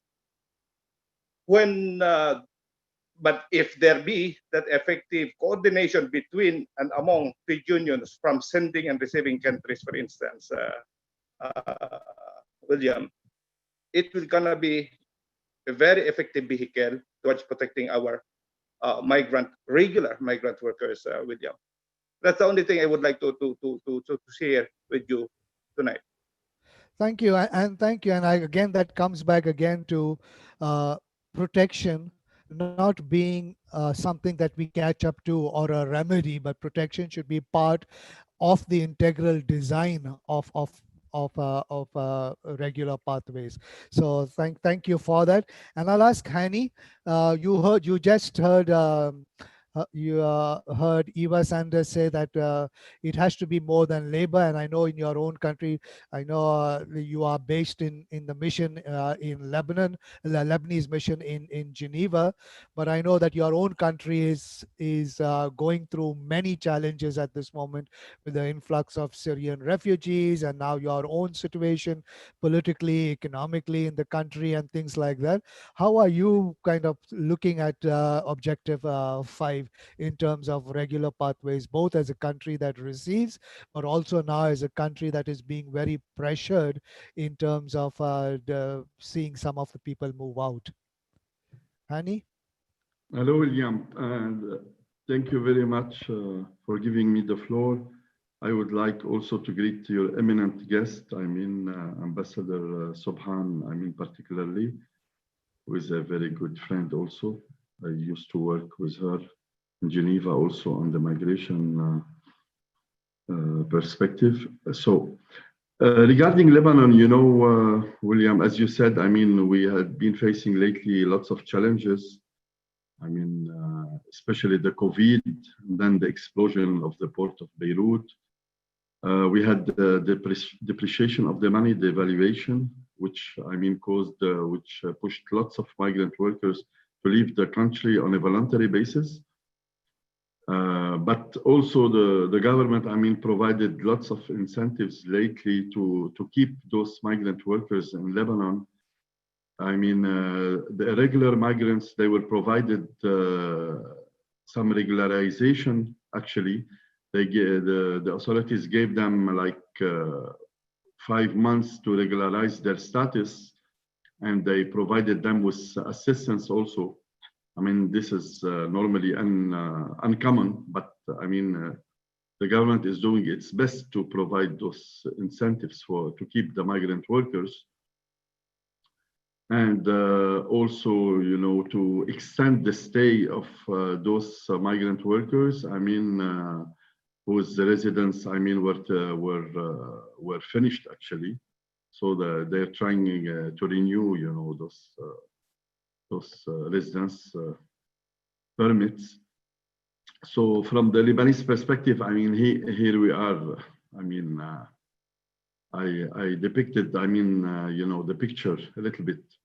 But if we want also to, I can talk because I'm based in Geneva here in the heart of Europe. I mean, I'm hearing also some good news. I mean, I know that the COVID has affected a lot, you know, the regular pathways for all the migrant workers. And I agree with Nahida also and the other speakers. I mean, that this will strengthen more the regular pathways, unfortunately. But we have seen some trends, some positive trends in some European countries and in Canada. And I heard that from close friends to me. Like in Portugal, they are regularizing the situation of irregular migrants. In Switzerland, also the authorities, they provided lots of assistance to the migrant workers who lost their work, whose residence permits were finished. They extended them. In Canada, I have a very good friend. I mean, those are the good things of the COVID, if we can say. That one of my friends actually, who did a master program with me at the Graduate Institute, she went to visit her sister last March, and she stayed because of the COVID. And the Canadian government provided, you know, for all the people who were stuck in Canada because of the COVID, provided them with residence permits for life. So this, I mean, gave them a big opportunity, you know, for their life, you know, to work there, and stay in Canada. So it changed a little bit the mindset of those people. So, I mean, we can say that the COVID also, you know, made some fortunate people. Thank you. No, thank you for that. And thank you for pointing out some of those examples, which I think are important, because it also shows in some ways that this discussion, which is difficult, regular pathways and opening up and relaxations and flexibility of policies, we also saw some of that happen as a response to COVID. The question is, can these be prolonged? Can they continue? Or will they, are they a temporary measure because of COVID kind of thing? But can they be the new normal, the, you know, the mobility that some countries allowed and things like that, some of the positive kind of responses to migrant workers, can they be by extension beyond COVID? This we might want to think about. But now let me come back to the panel first. And Jabe, you started this whole thing by saying keystone, which got my attention, and I'm convinced to the point of, I'm wondering, and I will have my chat with my colleagues to say, why don't we ask for a review on this, just to situate a discussion into a real reality check discussion. Tell me, what have you been hearing, and what are some of the thoughts that you've had now listening to some of the other panelists and to people from the floor? Javed. Thank you very much, William. And of course, I've enjoyed listening to all the panelists, and I thank them very much for their contributions. I've been very challenged by many of the things that I have heard, William. And let me go back to two things I've said. First of all, as you've mentioned, to me, this objective requires a great deal of attention. It is the game changer. All the other objectives are valuable and worthy in their own right. But I'll repeat that without Objective 5, we essentially are confronted by a messy and complicated migratory world where a great deal of the mobility is irregular and unplanned. And so we must find fixes for that. Objective 5 opens the door to a new world, a world where mobility is planned, is predictable, but more importantly, is safe and is secure. Now, here's the thing, here's the problem. Because before COVID, we were all envisaging ways in which that objective could be implemented. COVID changes that because we are now in totally uncharted waters. What do I mean? Essentially, we could never have imagined that all borders, essentially, that's a bit of an exaggeration, but not much, essentially all borders are now closed. And it's very difficult to imagine what will happen when they reopen. But let me just, William, try a few guesses, and I'll be drawing from some of the things I've heard. Guess one is that when the borders reopen, it will be fairly slowly.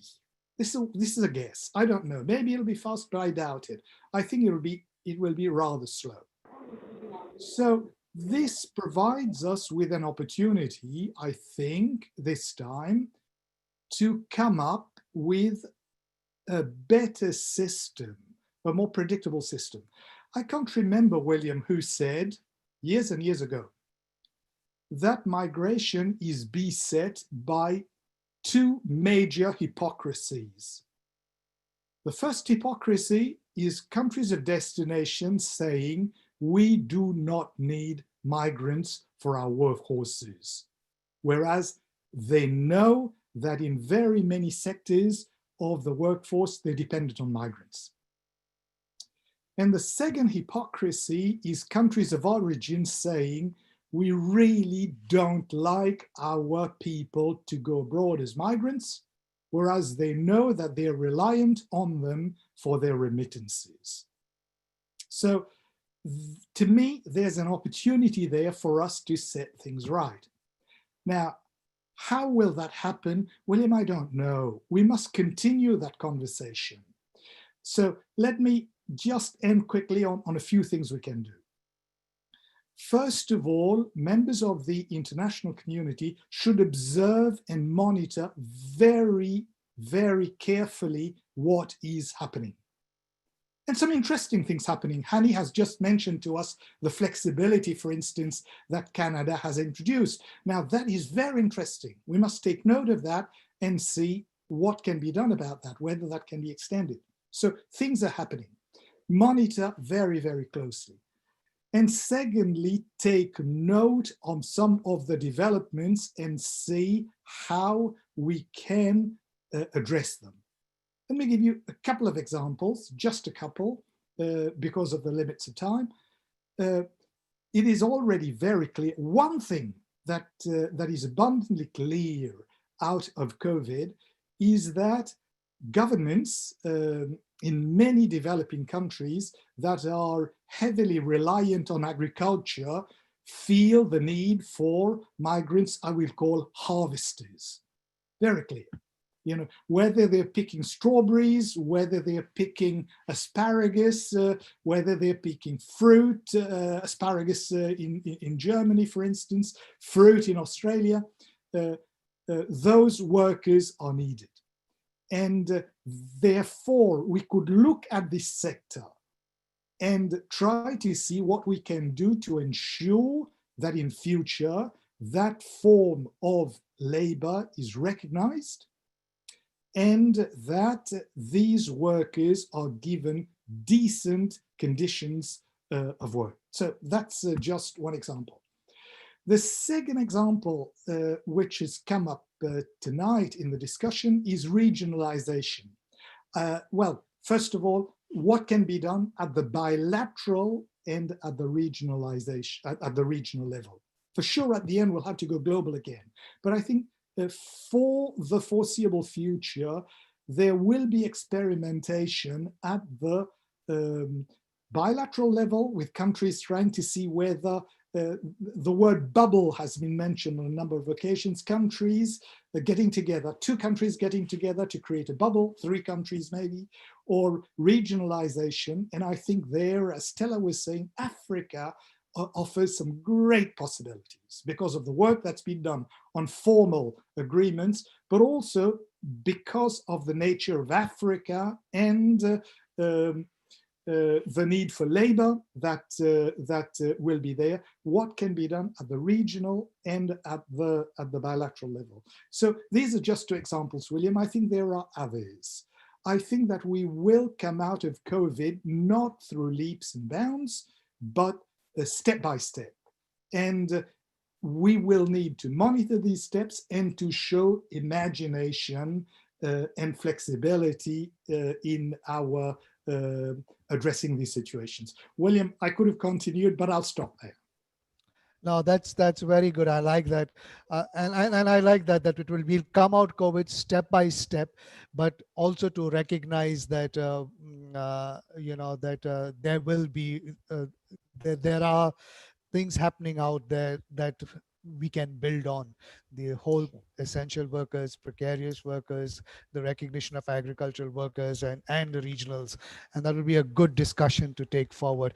I will ask Stella. Stella, can you come in at this stage and share with us what are your reflections at this moment? And yeah, with regard to what you heard also from Anna and the whole regional discussions, and is there something that could be in terms of exchange between regions in terms of learning how to move forward? Thank you, William. Yes, I mean, absolutely. I think that there is definitely a lot that we can learn across the regions and things that we can take forward. I mean, one of the things that we have always sort of looked at in terms of examples also of how you deliberately create regular pathways that also ensures that you're also managing and tapping into resources from your diaspora as well.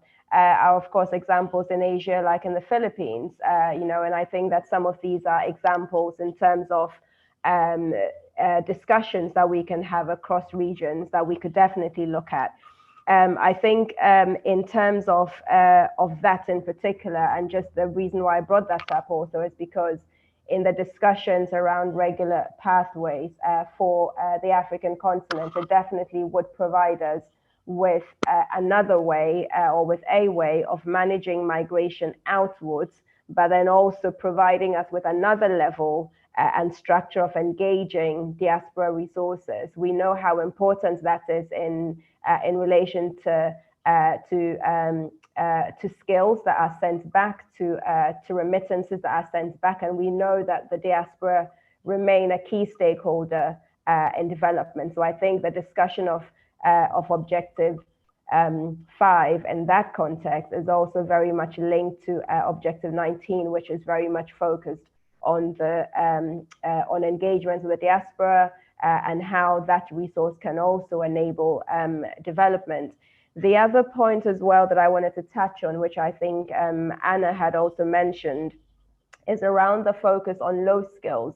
Absolutely, I think in terms of looking at this area of regular pathways, especially if we're looking at labor, migration and labor mobility, we need to look at this area of low skills because that's where the majority of the labor force is, and it's important that we pay attention to that on the continent in terms of how we upskill. And a lot of that could be through, if we're looking at regular pathways, that could be through apprenticeship schemes. It could be through entrepreneurship as well. And again, I think there is also a link in that with low skills, the SME sector, where you have quite a large informal sector as well in Africa. And of course, we know that the majority of jobs are created through the SME sector. So again, if we're going to be looking at developing regular pathways and looking at that in relation to labor mobility, this is definitely an area in terms of low skills that we definitely have to look at, and how we link that with the needs of industries, even within the region, itself. And then I think finally, just to mention, because I think you had asked that question about can Africa lead the way? I think you had said, William, earlier on in this area. And of course, my thoughts are, in terms of just looking at the increase in population, it really should. I don't even feel that it has a choice, but also we can see the movements that the AU and the leadership that it's providing. And the rest of it is very much around the country sort of level and what is happening on that level. And it needs to be, the way that we address this, it needs to be less dysfunctional, much more structured and much more intentional and purposeful in terms of how it is actually addressed. And then also just looking at, just want to finish with I'd mentioned earlier on about a UNDP report on scaling fences. And I think one of the things that it really did highlight, and even though that was focused on young people who had taken irregular journeys, I think it applies to a lot of young people on the continent.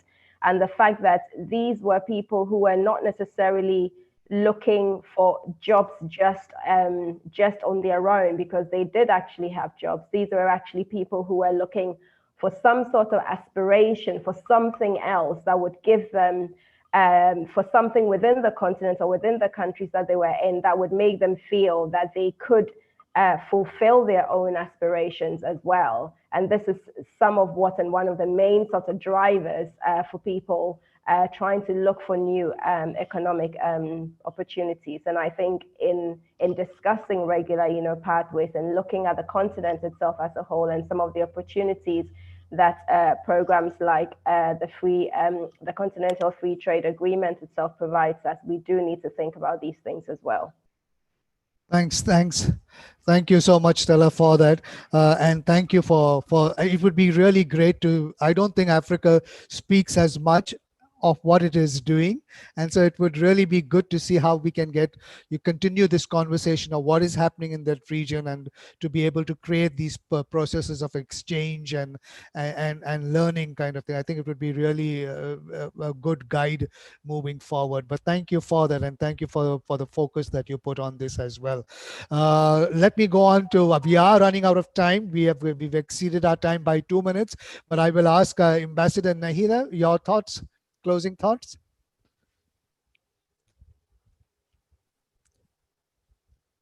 Ambassador Nahida?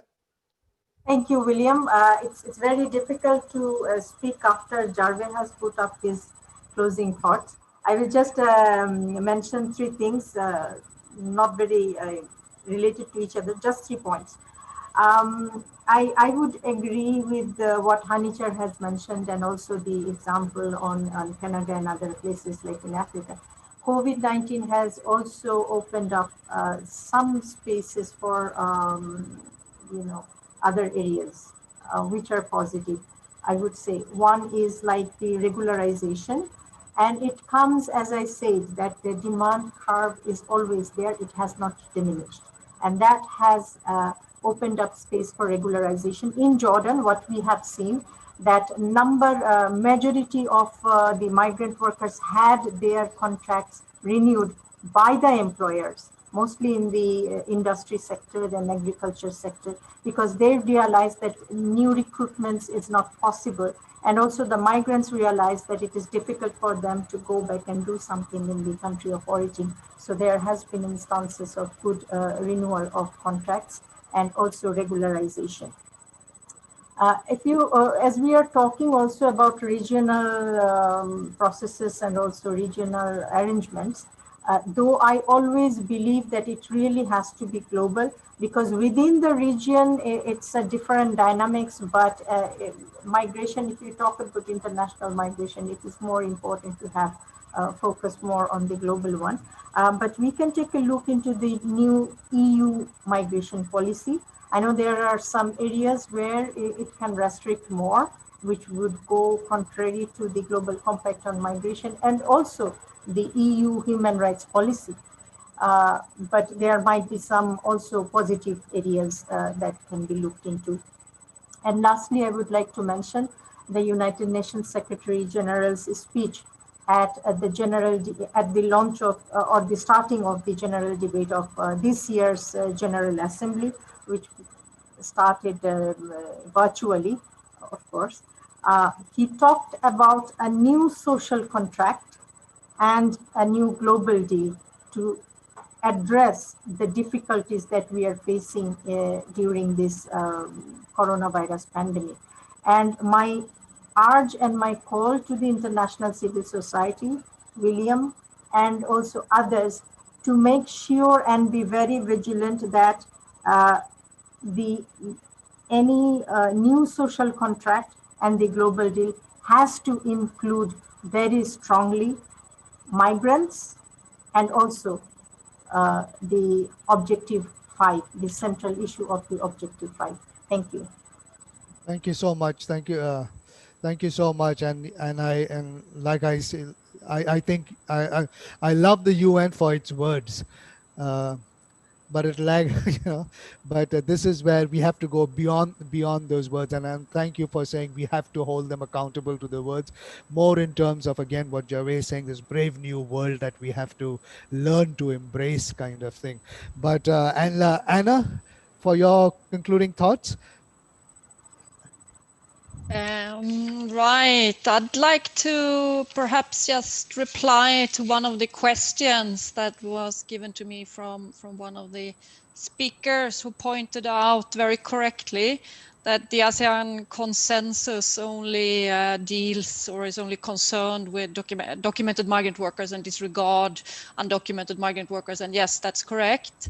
Remember that the consensus and as all other ASEAN documents are negotiated, so there are big differences in opinions from countries of origin and countries of destination, of course. So these negotiated documents are never perfect. But the question was what support irregular undocumented migrant workers will receive in the times of COVID. And unfortunately, we don't see very much support to irregular workers. Of course, there is information that goes out, and that goes out to all migrants, regardless of status, of course.